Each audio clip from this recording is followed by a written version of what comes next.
자, 이제 부동산 가격 특징부터 보겠습니다. 부동산 가격 특징은 이건 뭐 10년에 한 번 정도 출제되는 주제입니다. 그 중에서 괄호 1번과 괄호 2번을 좀 주의해서 보십시오. 괄호 1번과 괄호 2번. 그 괄호 3번이나 4번은 별로 어렵지는 않고요. 다음에 괄호 5번과 괄호 6번은 그 괄호 5번은 수요자 경쟁 가격이다 라는 얘기는 그 시장에는 수요자도 등장하고 공급자도 등장하죠. 그런데 이 수요자 공급자들이 시장이라는 무대에 들락날락 거리기가 쉬워야 쌍방간의 경쟁을 하게 됩니다. 근데 공급자들은 들락날락 거리기가 쉽지가 않아요. 부동산이라는 상품을 생산해서 시장에 가지고 와야 되는 거죠. 그런데 그 가지고 온다는 게 이제 건물을 건축한다는 겁니다. 건물을 건축해야 되는데 이 건물을 건축해내는데 시간이 많이 걸리는 편이죠. 그러니까 그렇게 쉽게 시장이라는 무대에 들락날락 거리기가 쉽지가 않습니다. 그래서 제한된 수량으로 수요자들이 경쟁하는 구도가 형성될 가능성이 많다라는 뜻입니다. 다음에 부동산 가격의 하방 경직성이라고 하는 것은 어떤 가격이든 대체로 그렇습니다. 물가라는 게 올라가기는 쉬워도 내려가기는 별로 쉽지 않죠. 어려운 편입니다. 그런 얘기고요. 다음에 오른쪽에 부동산 가격의 이중성. 일단 이거는 여러분이 보십시오. 이런 거 다 일일이 제가 말씀드릴 정도의 중요도는 아닙니다. 시장 가치도 마찬가지. 괄호 1번에 시장 가치의 의 위주로만 보십시오. 그래서 일단은 시장 가치 뜻이 뭔지만 파악하고 넘어가시고요. 584쪽 보시면은 부동산 가치 형성 요인과 발생 요인이라는 게 있죠. 자, 그거를 좀 간단하게 말씀을 드리겠습니다. 이것도 사실은 출제되는 수준이 뭐 10년에 한 2번 정도 출제되는 주제니까 그렇게 중요한 건 아닙니다만은 간단하게 이게 의미가 뭔지, 왜 이런 얘기를 하는지 간단하게 좀 말씀을 드리겠습니다. 가치 형성 요인이라는 게 있고요. 가치 발생 요인이라는 게 있습니다. 이 가치 발생 요인이 이게 더 중요한 것이고 사실은 가치를 발생시키기 위해서는 어떤 것들이 필요하냐라는 거거든요. 어떤 물건이 가치를 갖기 위해서 이 말이에요. 가치를 발생시킨다는 게 가치를 가지기 위해서는 어떤 게 필요하냐면은 일단 효용성이라는 게 있어요. 유용성이라고 할 수도 있고요. 다른 말로 효용성이라고도 할 수 있어요. 쓸모가 있어야 된다는 거죠. 쓸모. 뭔가가 유용성, 만족을 주는 걸 말해요. 사람한테 주는 만족. 만족이 없고서는 가치가 있을 수가 없다는 겁니다. 근데 얘만 있어서는 안 돼요. 사람들이 이제 이거를 오해를 할 수가 있어요. 유용성이 있으면 가치가 있지 않냐. 근데 그게 아니라는 거죠. 예를 들어 우리가 마시는 공기 있죠. 우리가 마시는 공기. 효용성 있어요, 없어요? 효용성 있어요, 없어요? 효용성이 없어요. 이거 없이 살 수 있습니까? 효용성 있는 거죠, 이거? 이게 아니라고 대답하시는 분들은 어느 별에서 오신 분들인가요? 사람이 아니고서야. 이 공기가 있어야 되잖아요. 유용성 있잖아요. 이게 이제 사람에게 주는 만족을 말하는 거예요. 근데 효용성이 있다고 가치가 있느냐? 공기가 가치가 있어요? 자, 여기서 말하는 이 가치는 경제적 가치를 말합니다. 우리가 말하는 가치는 여러 측면의 가치가 있습니다. 여러분들 혹시 지금 선거구 획정하는 거 들어보셨어요? 선거구를 획정한다. 선거구라는 게 있잖아요. 여기는 선거구가 몇 개인가요? 3개인가요? 가월병까지 있나요? 인구가 엄청나다는 얘기입니다. 인구가. 여기는 인구가 아마 60만 넘을 겁니다. 여기는 60만 인구가 넘는 거예요. 3개라는 거는. 제가 봤을 때는. 왜냐하면은 지금 현재 우리나라 지금 선거구가 30만을 넘지 않고 10만 밑으로 내려가지 않게 획정을 하는 걸로 알고 있거든요. 10만 밑으로 내려가지 않게, 그리고 30만을 초과하지 않게. 그러니까 30만을 초과하게 되면은 그거는 둘로 나눠야 되는 거예요. 10만이 안 되면은 하나를 할 수가 없는 거예요. 다른 데에 편입돼야 돼요. 지금 여기가 3개라는 얘기는 60만이 넘는다는 얘기예요. 60만 해버리면은 30만 해서 딱 2개 나오죠. 넘어버리면 둘 가지고 안 된다는 얘기입니다. 셋 정도 된다는 얘기는 60만원이 훨씬 넘는다는 얘기입니다. 한 20만씩 셋 된다는 얘기죠. 어쩌면은 20몇만씩 셋해서 이렇게 되는 겁니다. 왜 지금 선거구를 새로 획정을 하는가 하면은 지금 인구가 작은 데는 10만밖에 안 돼요. 인구가 많은 데는 30만 됩니다. 몇 배나 됩니까? 3배죠, 3배. 자, 그러니까 시골 사람은, 시골에는 그런 데가 많아요. 10만 조금 넘는 데가 많아요. 거기도 국회의원 1명 내보내고요. 30만 가까이 되는 데서도 국회의원 1명 내보냅니다. 그러면 29만 9,999명 되는데 하고요. 딱 10만 명 되는데 하고, 10만 명 되는 데는 내 표 하나가 30만 되는 데에 3사람 표하고 똑같은 거예요. 그렇잖아요. 인구가 많은 데서는 그 표 하나의 가치가 인구가 작은 데서 작은 데 가치의 3분의 1밖에 안 돼요. 지금 가치라는 표현 썼죠. 이런 경우도 가치라는 표현 씁니다. 이런 거는 이제 정치적 가치죠. 정치적인 측면에서. 그러니까 가치라는 표현을 여러 측면에서도 쓸 수 있습니다. 그러니까 권력이라는 가치. 명예도 일종의 가치라고 볼 수 있어요. 명예. 추상적인 개념의 명예. 이런 가치라는 게 굉장히 다양하게 쓰일 수 있지만 우리는 어떤 측면의 가치만 얘기해요? 경제적 가치만 얘기한다 이 말이에요. 그럼 여기서 말하는 경제적 가치가 발생하느냐 안 하느냐, 효용만 있어가지고는 경제적 가치를 발생하지 않을 수 있다는 거예요. 공기는 경제적 가치가 없다 이 말입니다. 공기는 효용성은 있죠. 효용성은 있는데 뭐는 없다? 경제적 가치는 없다는 거예요. 그 경제적 가치가 없는 이유가 뭐냐는 거예요. 널려 있으니까 돈 주고 마실 필요가 없다는 거죠. 희소하지가 않기 때문에. 희소성 때문에, 희소성. 근데 여기서 말하는 희소성은 상대적 희소성을 말해요. 절대적 희소성을 말하는 게 아니라 상대적으로 희소하다면 그건 희소한 거예요. 그래서 희소성, 이제 키워드는 여기지만 이제 상대적 희소성 얘기하는 거는 아무리 물리적으로 많더라도요. 인간의 욕망을 충족시켜 주기에 부족하면 그거는 희소한 거예요. 예를 들어 물은 엄청 많잖아요. 엄청 많은데 깨끗한 물, 인간의 욕망을 충족시켜 주기에는 좀 부족할 수 있어요. 그러니까 옛날에는 물을 돈 주고 사 마시지 않았잖아요. 그냥 동네 우물 길어 먹었잖아요. 근데 이제는 물도 돈 주고 사서 마셔야 돼요. 이게 이제 희소하게 된 거죠. 그만큼 깨끗하고 우리한테 깨끗한 이 식수로 사용할 수 있는 물이 한정돼 있다는 거죠. 그래서 이게 다 같이 있어야 되고요. 거기에다가 유효 수요까지 있어야 돼요. 이걸 구매할 수 있는, 지불할 수 있는 능력이 되는 그런 수요죠. 돈이 있어야 된다 이 말입니다. 이런 것들이 모두 다 있어야 가치가 발생한다는 겁니다. 됐나요? 거기에다가 어떤 학자는 이전성을 추가로 두는 학자도 있어요. 여기서 말하는 이전성은 권리의 이전성을 말해요. 권리의 이전성. 물리적 실체를 이전하는 것은 아닙니다. 어차피 물리적 실체를 이전할 수는 없어요. 부동산이기 때문에. 이거를 이전한다 그러면은 이런 거는 그냥 주면 되죠. 이렇게. 이거는 물리적 실체를 주면 돼. 이전하면 돼요. 근데 부동산은 물리적 실체를 이전하는 게 아니라 권리를 이전하는 거죠. 등기부상의 명의를 넘기는 거죠. 그러면 소유권이 넘어가는 거죠. 이런 걸 말하는 거예요. 근데 여기에 영향을 미치는 게 가치 형성 요인이에요. 가치 형성 요인이 여기에 가치 발생 요인에 영향을 미치는 거죠. 그러니까 효용성이라든가 상대적 희소성이라든가 유효수에 영향을 미치는 요인을 가치 형성 요인이라 하고요. 여기는 일반 요인이 있고요. 지역 요인이 있고요. 개별 요인이 있어요. 일반 요인, 지역 요인, 개별 요인 이렇게. 그리고 일반 요인 안에는 다시 사회적 요인, 경제적 요인, 행정적 요인 이런 것들이 있습니다.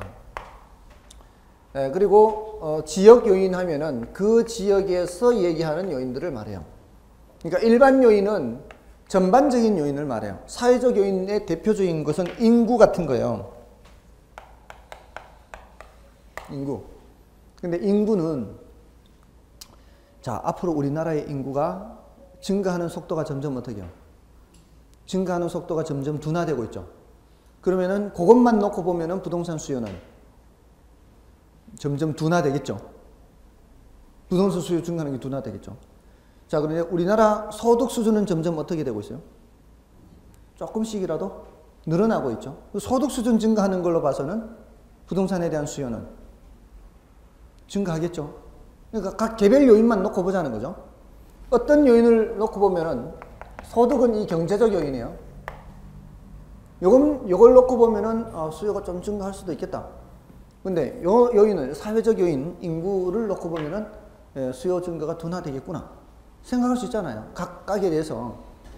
근데 지금 우리는 감정 평가를 하려고 하는 거거든요. 이 건물을 평가하려고 하는 거예요.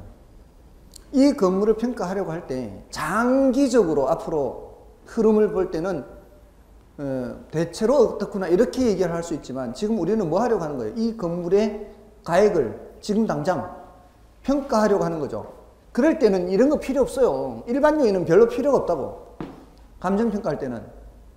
그게 중요한 게 아니고 아무리 우리나라 인구가 속도, 인구 증가 속도가 둔화되더라도 우리나라 전체적으로 본 거는 일반 요인이에요. 근데 이 지역 인구가 증가할 수 있잖아요. 이 지역 인구는 빠른 속도로 증가할 수 있죠. 그럼 이 건물을 평가할 때 우리나라 인구 증가가 중요해요? 이 지역 인구 증가가 중요해요? 이 지역 인구 증가가 중요하죠. 얘네들은 별로 중요하지 않아요. 그냥 일반 요인은 별로 신경 쓸 필요도 없어요.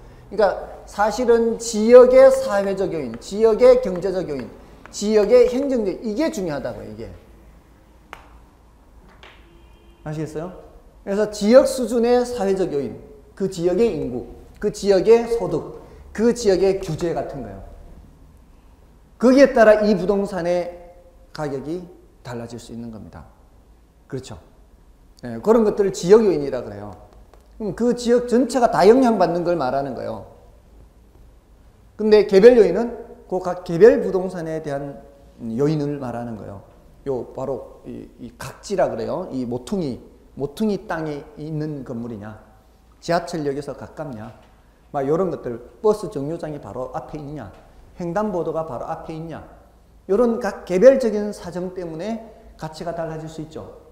유용성이 달라질 수가 있고, 이 상대적 희소성이 달라질 수가 있고, 유효 수요 이런 것들이 달라질 수 있어요. 이런 요인들 때문에.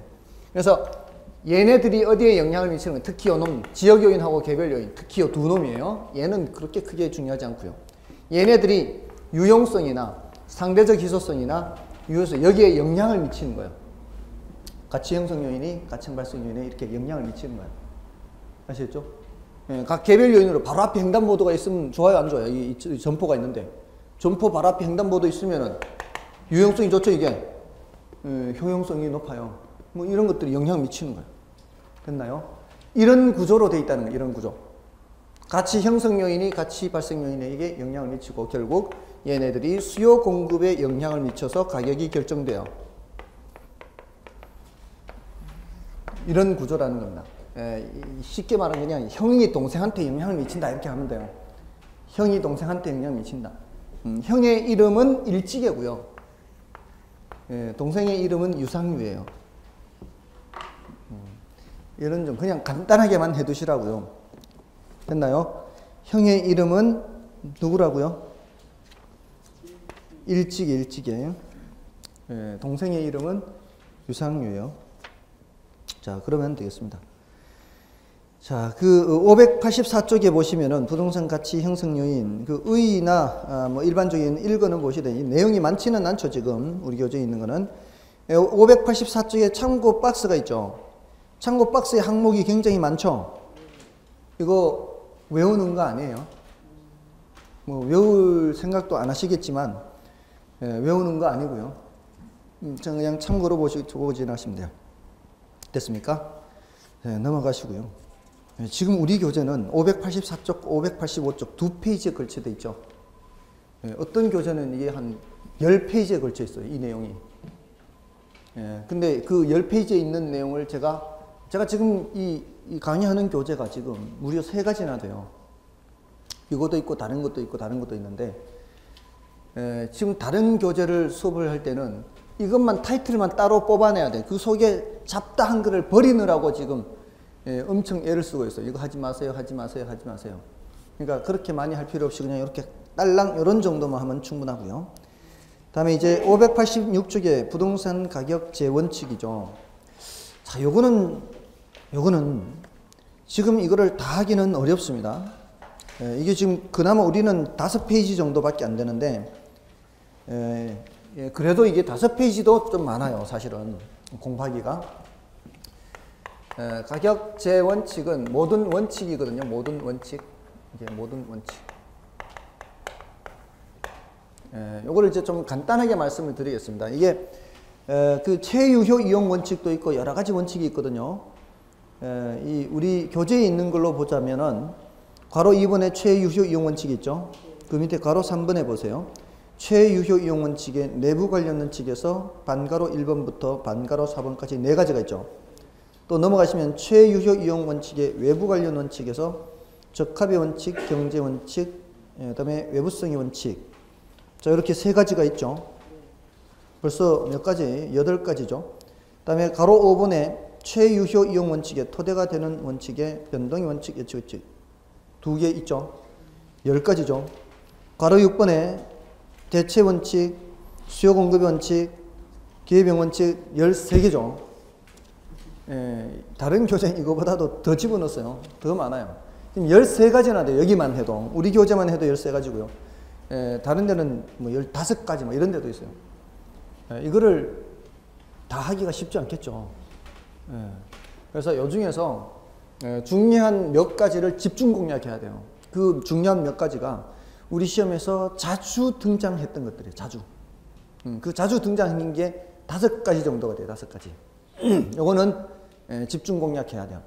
그러니까 우리가 공부를 할 때 다를 하기가 어려울 때는 일부를 선택을 해야 되잖아요. 대신 선택했는 거는 확실하게 알아야 되겠죠. 선택했는 것도 대충 알면은 이게 분간이 안 될 거 아니에요. 선택했는 걸 확실하게 알아야 이게 O인지 X인지를 골라낸단 말이에요. 그래서 이 가격 원칙에 제일 중요한 게 일단 최유효 이용 원칙이긴 한데요. 이거는 이제 기준이 되는 원칙이기 때문에 쓰는 거고요. 요것도 이제 물론 출제는 되지만 여기 이제 내부 관련 원칙이 있었고 아까 외부 관련 원칙이 있었고 토대가 되는 원칙이 있었고 기타 원칙이 있었죠. 그 내부 관련 원칙에서 균형의 원칙이 있고요. 그 다음에 기여의 원칙이 있어요. 이 2가지는 일단 꼭 체크를 해야 되고요. 균형의 원칙과 기여의 원칙. 여기 이제 586쪽과 587쪽의 맨 밑에 있죠. 그 다음에 외부 관련 원칙에는 적합의 원칙이라는 게 있어요. 이거는 이제 588쪽에 가면 있죠. 588쪽에 반괄호 1번에 있고요. 토대가 되는 원칙에는 변동의 원칙이 있어요.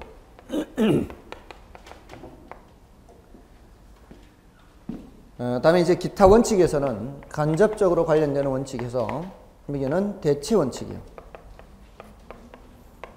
자, 모두 몇 개요? 하나, 둘, 셋, 넷, 5개죠. 요거는 이제 집중 공략해야 되는 것들입니다. 요것들은 뜻도 알아야 되고요.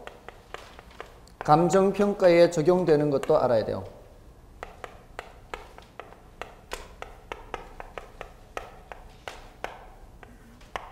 다 알아야 되는 것들이에요. 자, 근데 지금 단계에서 다 자세히 말씀 못 드려요. 감정평가 3방식을 해야만 할 수 있기 때문에 지금 일단 중요한 게 뭐라는 걸 체크를 해드리고요. 자, 이게 뭐 때문에 이런 얘기를 하는지 그거를 이제 좀 설명을 드리고 다음 주제로 넘어가는 겁니다. 일단 그 가격제 원칙이라 하는 게 이제 모든 원칙이라 그랬죠.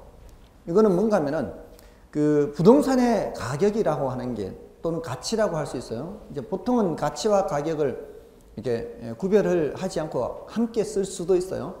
근데 부동산의 경우에는 가치와 가격을 구별하는 편이에요. 근데도 그 일본에서 공부하고 온 학자들은 가격과 가치를 구별하지 않고 그냥 쓸 때가 있어요. 그럴 때는 그냥 가격이 나와도 가치라고 생각하시면 돼요. 근데 영국, 미국에서 공부하고 온 학자들은 가치와 가격을 좀 구별하는 편이에요.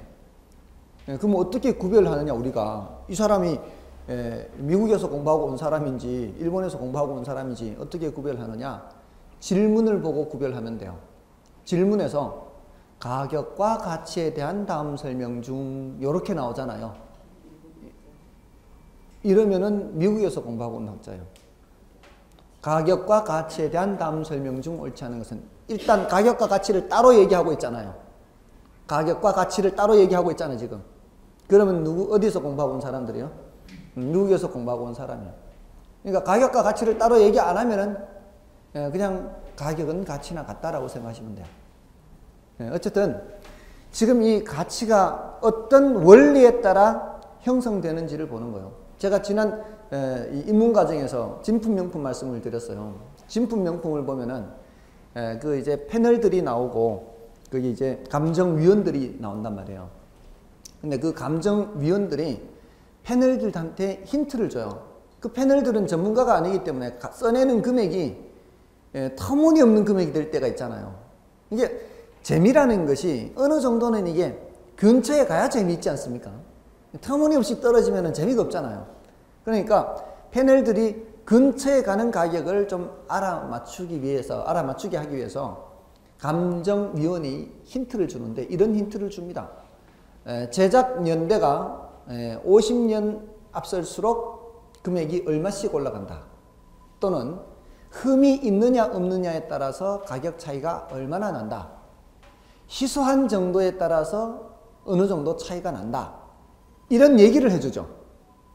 이런 얘기를 해주면서 요거는 어느 정도 앞서나요? 그러면 한 얼마 정도 앞선다. 이렇게 하면은 좀 더 근처에 가서 써낼 수 있죠. 그게 가격 원칙이에요. 가격 원칙. 그 가격 원칙을 알려주는 거예요. 그런 원칙을 알게 되면은 평가할 때 잘할 수 있지 않겠습니까? 그리고 그런 식으로 골동품 평가하는 데 따라다니면서 계속 듣다 보면은 이제 평소에 전혀 모르던 사람들도 점점 어떻게 해요? 평가할 수 있는 눈이 생기죠. 그런 원칙을 알고 평가를 하라는 얘기입니다. 그러니까 이게 바로 감정평가사들이 가져야 될 그런 원칙들이에요. 이걸 알고 평가를 하면은 감정평가를 잘할 것이다. 이렇게 해서 학자들이 감정평가사한테 제시하는 그런 원리들을 말하는 겁니다. 지침이라고 보시면 돼요. 감정평가사들이 지켜야 될 지침. 자, 근데 최유효 이용 원칙은 뭔가 하면은 이건 부동산의 가치라고 하는 거는 최유효 이용 상태를 기준으로 해서 형성된다는 거예요. 자, 아까 제가 이거 그려드렸었죠. 자, 이게 지금 건부지고 지상에 철거해야 되는 건물이 있어요. 이게 지상에 건물이 있고 없고 차이밖에 없고 나머지 조건은 똑같다면 이 나지 상태의 가격이 이거보다는 가치가 높다 그랬죠. 예를 들어 이게 1억이다. 그러면 얘는 1억보다 못 나간다 그랬죠. 이 건부지는. 그 이유가 뭐예요? 얘는 지금 당장에라도 가장 잘 이용할 수 있는 그 용도대로 쓸 수가 있죠. 그게 바로 뭐예요? 최유효 이용이죠. 근데 얘는 지금 지상의 건물 때문에 얘가 그렇게 사용 못 하잖아요. 제한돼 있죠. 맞아요? 그러니까 얘보다는 가치가 떨어져야 될 거 아니에요. 그럼 이 건부지 평가를 할 때 먼저 뭐를 파악해야 돼요?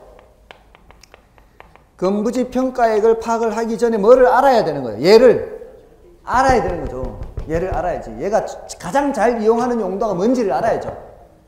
가장 잘 이용하는 용도는 이러한 용도인데 지금 지상에 있는 얘는 가장 잘 이용하는 용도로 사용하고 있지 못하잖아요. 그러면 이거보다는 가치가 떨어져야 될 거 아니에요. 그러니까 감가 요인이 있는 거예요. 감가 요인. 아시겠죠? 그러니까 제일 잘 사용하는 용도가 뭔지 먼저 파악한 후에 감가 요인이 있으면은 감가를 시키고 감가 요인이 없으면은 감가를 하지 않고 그래서 먼저 이걸 파악하는 거예요. 이걸 최유효 이용을 표준으로 하기 때문에. 자, 그럼 보세요. 내부 상태나 외부 상태 이런 것들을 보고서 최유효 이용이냐 아니냐를 판단할 수 있다는 거예요. 예를 들어서 지금 달동 내에 고급 빌라를 지었어요. 달동 내에 고급 빌라를 지었어요. 주위 환경하고 이 부동산하고 어울립니까? 안 어울립니까? 안 어울리죠. 적합하지 않다는 겁니다. 그 인근 환경에 적합하지 않은 거예요. 그럼 최유효 이용이 될 수가 없다고요. 그럼 가치를 떨어뜨려야 되겠죠. 무슨 요인 때문에? 외부 요인 때문에. 됐나요? 됐습니까? 그래서 최유효 이용 원칙과 관련되는 원칙이라 그래요. 자, 근데 어떤 건물이 있는데 제가 지난해 강의를 하면서 그런 건물들이 꽤 있었는데 어떤 건물은 엘리베이터가 6개. 건물이 크지도 않아요. 늘 보면은 엘리베이터 거의 놀고 있어요. 그런 데는 지금 엘리베이터를 쓸데없이 너무 많이 설치했죠. 맞나요? 그 건물의 규모에 비해서는 엘리베이터를 그렇게 설치할 필요가 없어요. 그러면은 그 괜히 공간만 차지하고 임대할 수 있는 면적이 줄어들죠. 그런 거는 내부 구성 요소 간 균형이 안 맞는 거예요. 균형이 안 맞나요? 안 맞아요. 어떤 건물이 최유효 이용이 되기 위해서는 내부 그 구성 요소들도 적당하게 균형이 맞아 떨어져야 돼요. 근데 균형이 맞아 떨어지지 않으면 돈은 돈대로 들였는데 수익은 수익대로 나지가 않아요. 그것도 최유효 이용이 아니죠. 그럼 가치가 떨어지는 거죠. 그럼 또 감가하는 거예요. 이런 식으로 내부 관련 원칙, 외부 관련 원칙 해서 최유효 이용인지 아닌지를 살펴보는 이런 것들이 있단 말이에요. 그리고 이런 변동의 원칙이나 대체의 원칙 이런 것들은 이 변동의 원칙은 조금 전에 여기 한 가치 형성 요인 있죠. 얘는 고정되어 있는 거예요. 끊임없이 변하는 거예요. 얘는 끊임없이 변하는 거죠. 이게 유동성의 원칙이 유동성의 특성이 있어요. 그리고 관련성의 특성이 있어요. 이 가치 형성 요인은 자꾸 변합니다. 그게 변동의 원칙이에요. 예를 들어서 어떤 지역의 소득도 바뀔 수도 있고요. 어떤 지역의 인구도 바뀔 수 있고요. 그렇지 않나요? 또 요 바로 앞에 있던 횡단보도가 없어지면서 저 위에 생길 수도 있고요. 바뀔 수 있잖아요, 자꾸. 그리고 규제가 됐던 것이 완화가 되고 완화가 되던 것이 또 강화가 되기도 하고 이런 게 바뀌죠. 이런 게 바뀌면 얘네들이 바뀔 거 아니에요. 그럼 가치도 바뀔 거 아니에요. 수요 공급도 바뀔 거고. 그러니까 이런 것들이 자꾸 변한다는 거예요. 뭐가 변한다는 거예요? 가치 형성 요인이 변한다는 거예요. 그러니까 감정평가를 할 때에는 이 물건이 언제적 가격인지를 반드시 밝혀줘야 돼요. 감정평가사가 평가를 할 때는. 이게 2월 1일자 가격인지 3월 1일자 가격인지 4월 1일자 가격인지 언제적 가격인지를 반드시 밝혀줘야 돼요. 그래서 이런 변동의 원칙이라는 걸 따지는 거예요. 그리고 대체 원칙이라는 거는 부동산의 가치라고 하는 거는 대체 가능한 다른 물건하고 비교하면서 평가를 하라는 얘기예요. 특히 아까 3방식 중에 비교 방식이 있었죠. 요 물건하고 비슷한 다른 건물이 거래된 사례 보라 그랬죠. 그럼 그거하고 비교해서 이렇게 본다 그랬죠. 그 물건하고 비교를 하기 위해서는 요거하고 그 물건하고 대체가 가능한 물건이라 되겠죠. 대체가 가능하지도 않은 물건하고 비교할 수는 없잖아요. 옆에 그 30평형 아파트가 거래된 사례가 있다면 그 30평형 아파트를 평가를 해야 된다면 어떤 거하고 비교하는 게 제일 좋은 거예요? 30평형대 아파트하고 비교하는 게 제일 좋은 거예요. 그것도 저기 강남 말고 이 동네. 너무 가격 차이가 나요. 강남으로 가버리면 같은 30평이라 해도 대체 가능해야 돼요. 대체 가능. 그죠? 대체 가능한 사례를 가져와야 돼요. 그래서 어떤 물건의 가치를 볼 때는 그 물건하고 대체 가능한 다른 물건 가격 보란 얘기예요. 그 다른 물건 가격 보면 이 물건 가격도 나온다 이 말이에요. 대체 원칙이에요. 자, 이런 식으로 감정평가할 때 적용을 해요. 지금 요것 빼고는 거의 다 말씀을 드렸죠. 그 왜 이렇게 하는지. 그러니까 이런 것들이 자주 나오는데 일단은 이번 단계에서는 이런 것이 필요하구나. 이게 이제 중요합니다. 이게 이 감정평가 이론 앞부분에서는 얘가 제일 많이 출제가 돼요. 그래서 지금 감평 분류를 했고요. 또 뭐도 했죠? 가격과 가치를 구별했죠. 다음에 지금 가격 재원칙 하고 있잖아요. 그 다음에 뭐가 있어요? 가격 재원칙 다음에 지역 분석, 개별 분석 있죠. 우리 지금 시험에서 최근 10년간 가장 많이 나온 게 여기에요, 여기. 그 다음에 여기에요. 이것도 이제 큰 차이가 없어요. 그래도 여기 조금 더 많이 나왔고, 그 다음에 여기고요. 그 다음에 요놈이고, 요놈이에요. 순서가. 그래서 지금 얘는 거의 비슷한데 얘가 분량이 적기 때문에 얘를 1순위, 얘를 2순위라고 한 거예요. 이거 분량이 지금 꽤 되거든요. 이게 5페이지밖에 안 돼 보여도 해야 될 게 꽤 된단 말이에요. 자, 근데 너무 걱정하지 않으셔도 돼요. 이거 지금 5개 이것만 확실하게 해두시면은요. 이 5개를 확실하게 아는 것이 다른 것도 구별할 수가 있습니다. 왜냐하면은 다른 내용을 갖다 집어넣으면서 균형의 원칙이다. 그럼 틀릴 거 아니에요. 그렇잖아요. 보통 그렇게 지문을 만들거든요. 다른 내용을 갖다 집어넣으면서 균형의 원칙. 다른 내용을 갖다 집어넣으면서 적합의 원칙 이렇게 하거든요. 그러니까 적합의 원칙을 확실하게 안다면은 이거 짝이 안 맞네 이렇게 판단할 수 있거든요.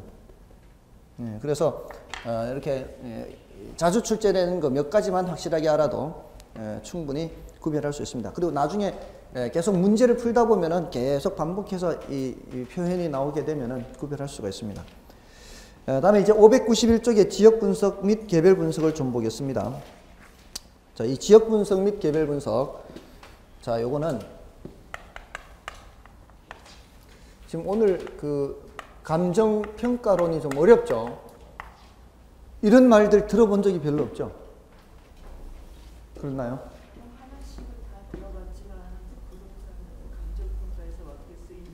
그러니까 이런 단어는 들어봤지만 이게 감정평가에서 이런 말은 이제 처음 들어보는 거잖아요. 그래서 좀 어렵습니다. 다음에 이거 개별 분석이고요. 지역 분석, 개별 분석. 자, 요거는 이제 뭔가 하면은 그 지역 분석이라고 하는 거는 지금 요 지역 있죠, 이게. 여기 지금 이 지역에서 이게 좀 핵이죠. 일종 중심지에 해당하잖아요. 요 역 주변으로 해가지고.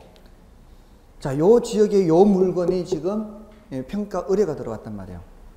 자, 그러면은 요 지역이 어떤 지역인지를 알아야 되죠. 요 지역이 상업지역이에요? 주거지역이에요? 상업지역이죠.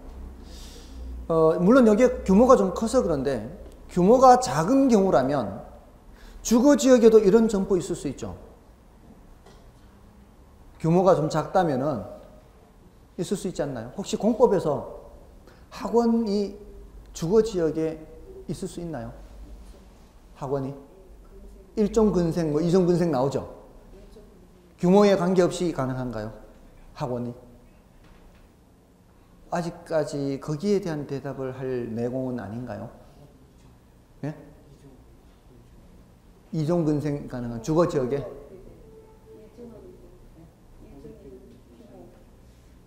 이종 근생 가능한가요? 주거지역에? 예, 그 학원은 이종 근생에 해당하는 건가요? 규모에 관계없이? 규모가 있죠. 예, 제 말씀이 그 말씀이에요. 그러니까 이런 여기는 좀 규모가 크잖아요.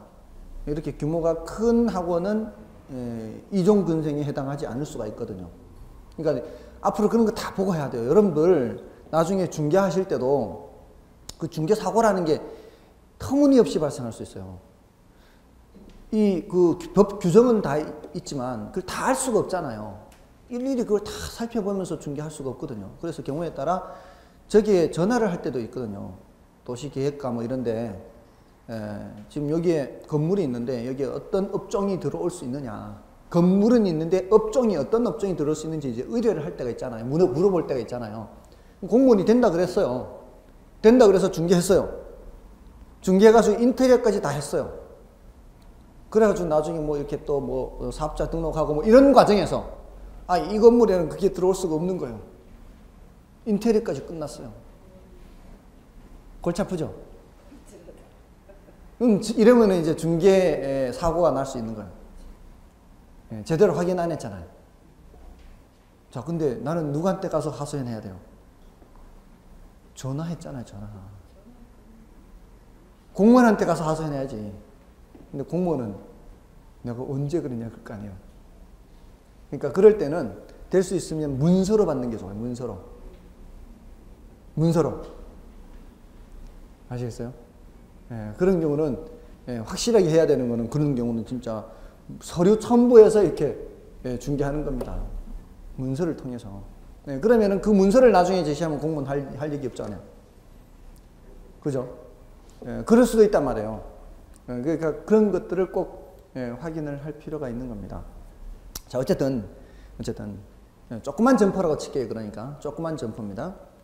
그게 상업지역의 점포일 수도 있고 어느 지역의 점포일 수도 있어요. 주거지역의 점포일 수도 있어요. 그러니까 이게 상업지역에 있는 점포냐 주거지역에 있는 점포냐에 따라 다를 수 있겠죠.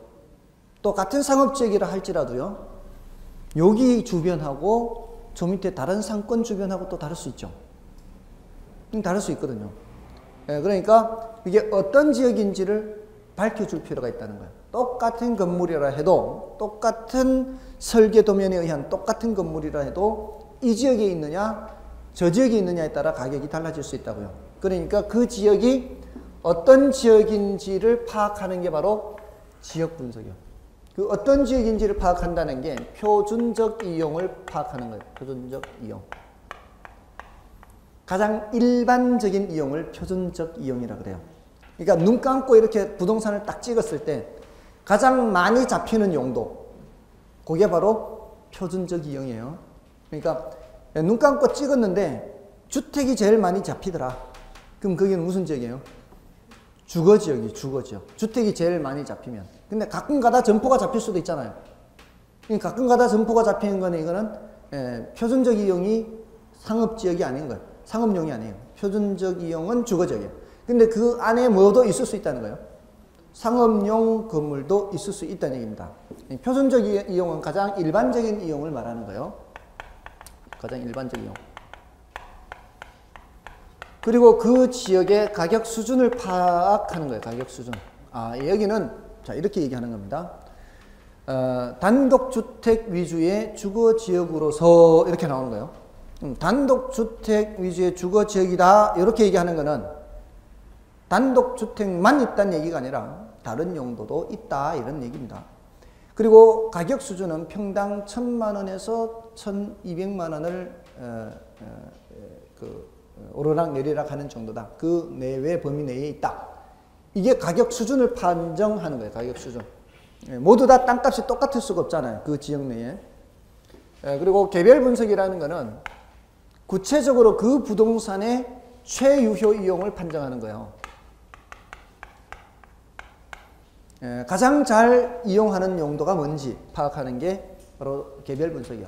그러니까 어떤 토지의 경우는 그 지역은 주거지역이에요. 단독주택 위주의 주거지역이에요. 근데 어떤 토지는 점포일 수도 있죠. 근데 그 점포가 안 어울리는 게 아니고요. 주변 토지 이용과 안 어울리는 게 아니고요. 그게 최유효 이용이 될 수도 있죠. 주거지역인데 점포가 최유효 이용이 될 수 있잖아요. 그거는 주변과 상호 관련하에서 판단을 해야 되기 때문에 그래요. 그래서 보통은 얘하고 얘는 같아요. 표준적 이용과 최유효 이용은 같습니다. 근데 반드시 같은 건 아니기 때문에 파악을 또 분석을 따로 해야 되는 거예요. 그리고 최유효 이용을 파악할 때는 구체적인 가격을 또 판정을 하는 거예요. 그래서 이쪽은 표준적 이용, 이쪽은 최유효 이용. 여기서는 가격 수준을 파악하고 여기서는 가격을 파악해요. 그러니까 얘가 먼저 하는 거고요. 얘가 나중에 하는 거예요. 선행, 후행 이렇게. 자, 이렇게 봐주시면 되고요. 다음에 일단 지역 분석의 의의를 보시고 교재에서 좀 체크를 해드리겠습니다. 591쪽에 괄호 1번의 지역 분석에 의해서 지역 분석이란 대상 부동산이 속한 지역이 어떤 지역 특성을 갖는지 그리고 그 특성이 대상 부동산의 가격 형성에 어떤 영향을 미치는지를 파악하여 그 지역의 표준적 이용과 가격 수준을 파악하는 것을 말한다. 키워드가 뭐라고요? 표준적 이용과 가격 수준입니다. 다음에 괄호 2번의 지역 분석의 필요성, 요거는 이제 여러분이 봐주시고요. 괄호 3번의 지역 분석의 대상도 체크를 해야 됩니다. 이거 이제 공부를 해야 되고요. 그 지역 분석의 대상에서 일단 타이틀을 먼저 보세요. 인근 지역하고요. 반괄호 1번에. 반괄호 2번에 유사 지역하고요. 반괄호 3번에 동일 수급권. 자, 이렇게. 지역 분석의 대상 해서 반괄호 1번에 인근 지역, 반괄호 2번에 유사 지역, 반괄호 3번에 동일 수급권. 자, 이렇게 얘네들을 이제 분석을 해야 되는 거예요. 인근 지역과 유사 지역과 동일 수급권을 분석해야 되는데, 인근 지역은 대상 부동산이 속해 있는 지역을 말해요. 대상 부동산이 있는 그 주변 인근 지역. 자, 이건 뭔가 하면은 예를 들어 여러분들 그 홍대 앞에 가보셨나요? 홍대 앞에 여기 이제 가보신 분도 계시고 안 가보신 분도 계시고, 조금 이제 연령층이 좀 낮은 사람들은 가봤을 것 같고요. 그 위에 같으면 안 갔을 것 같기도 하고요. 홍대 앞에 가면은 뭐 음식점도 있고 술집도 있고 뭐 액세서리 가게, 옷가게 막 이런 이제 젊은 층들이 자주 이용하는 그런 점포들이 많잖아요. 거기에 어떤 부동산이 평가 의뢰가 들어왔어요. 자, 그러면 그 부동산이 있는 그 인근 일대, 그 일대가 바로 인근 지역이에요. 그러니까 홍대 그 주변 이렇게 일정 범위를 벗어나면 이제 드디어 주택 같은 것들이 나타나잖아요. 그러기 전까지 일정한 범위 있죠. 용도가 비슷한 것들끼리 이렇게 섞여 있어야 돼요. 물론 중간중간에 한두 채씩은 집이 있을 수도 있어요. 이렇게 이제 범위를 정하는 거죠. 그거는 공법상 용도 지역으로 구분하는 거 아니에요. 실제 용도를 기준으로 감정평가사가 주관적으로 판단하는 게 바로 그 인근 지역입니다. 그럼 여기도 예를 들어서 이 건물이 평가 의뢰가 들어왔다. 그럼 어떻게 해요? 요걸 중심으로 해서 일대에 상업용으로 이용되고 있는 일정한 범위를 정할 수가 있죠. 아파트 단지가 나오면은 제거를 해야 되겠죠. 아파트 어쩌면은 약간의 아파트, 작은 아파트는 또 포함될 수도 있어요. 그 뒤로 또 상업용이 또 나타날 수도 있으니까. 그러니까 대체로는 이제 제거를 해야 되는 거죠. 이런 상업용 점포들이 이렇게 밀집된 요 일대를 정할 수가 있죠. 저 사거리를 기준으로 해서 이쪽 사거리를 또 이렇게 지나면서 요게 바로 인근 지역입니다. 자, 그러면 자, 홍대 앞으로 다시 가서요. 자, 여기 인근 지역이 있으면 요거하고 지역 특성이 비슷한 다른 지역을 보는 거예요. 그게 바로 유사 지역이에요. 홍대 앞에 그런 거하고 비슷한 다른 데가 또 어디 있나요? 건대도 그런 데가 있나요? 네, 그러면 이제 그게 유사 지역이 되는 거예요. 혹시 이대 앞은 그런 데가 없나요? 이대 앞에도 있나요? 그럼 그것도 유사 지역이 되는 거예요. 아시겠죠? 그러니까 유사 지역은 여기 뭐 건대 앞이 여기 홍대라면은 주로 대학가 앞이 그렇죠. 여기가 이대 앞이고 이런 데가 다 뭐예요? 유사지역, 유사지역. 지역 특성이 비슷하면 돼요. 대신 여기는 대상 부동산이 있어요, 없어요? 여기는 대상 부동산이 없습니다. 여기에 대상 부동산이 있는 거죠. 그리고 동일 수급권은 이거를 다 포함하는 개념이에요. 포함하는 개념인데 얘하고 얘가 대체 가능한 그런 상태라야 돼요. 대체 가능하지 않고 너무 멀리 떨어져 있으면 이거는 동일 수급권 범위가 아닌 거예요. 예를 들어 수원의 대학가 앞이다. 수원의 대학가 앞이 동일 수급권이라고 보기 어려울 수 있죠. 이 수요 공급을 줄인 말이잖아요. 대체 가능한 범위라야 되거든. 대체 가능. 동일한 수요 공급 범위 내에서. 그러니까 이것도 굉장히 추상적입니다. 주관적이죠. 감정평가사마다 판단이 다를 수가 있겠죠. 경우에 따라 더 넓어질 수도 있고 또 좁아질 수도 있어요. 그런 개념이 동일 수급권이에요. 그러니까 얘네들은 사실 똑같은 수준의 개념이 아니에요. 왜냐하면 얘가 얘네들을 포함하는 개념이니까. 뭔지 아시겠죠? 똑같은 등가 수준의 이 개념은 아닌 거죠. 얘네들을 포함하고 있으니까. 오해하시면 안 돼요. 이게 같은 이 반가로 1, 반가로 2, 반가로 3으로 돼 있어서 지역 분석의 대상으로 같은 등급의 개념이 아니고 얘는 이 둘을 포함하는 개념으로서 분석하는 것이다. 이렇게 이해를 하셔야 돼요. 저도 이거 처음에 볼 때 이거 똑같은 수준으로 돼 있어서 대학 교재에 이게 반가로 1, 반가로 2, 반가로 3 이렇게 돼 있으니까 같은 수준의 개념인 줄 알았어요. 같은 수준의 개념이 아니에요. 요놈들을 포함하는 개념이니까. 아셨죠? 지금은 이 정도만 파악해도 돼요. 지금은. 그 세부적인 내용은 나중에 해도 된다고요. 아셨죠? 여기 이제 선행 분석이다, 후행 분석이다, 뭐 이런 정도 해도 충분하다고 보고요. 그리고 594쪽에 가시면은 개별 분석이라는 게 있죠. 그 개별 분석은 중요합니다. 특히 괄호 2번에 지역 분석과 개별 분석의 관계, 표가 중요합니다. 거기에서 한 반 정도 출제되고요. 그리고 이 지역 분석의 대상의 내용에 대해서 한 반 정도 출제되고요. 한 10문제 중에 5문제가 여기에 대해서 묻는다면 5문제는 이 관계에 대해서 묻습니다. 다음에 595쪽에 인근 지역의 생애 주기는 중요도가 좀 낮습니다. 그러니까 따로 보지 않으셔도 되고요. 나중에 제가 간단하게 설명을 좀 드릴 겁니다. 좀 쉬고요. 이제 감정평가 3방식을 보겠습니다.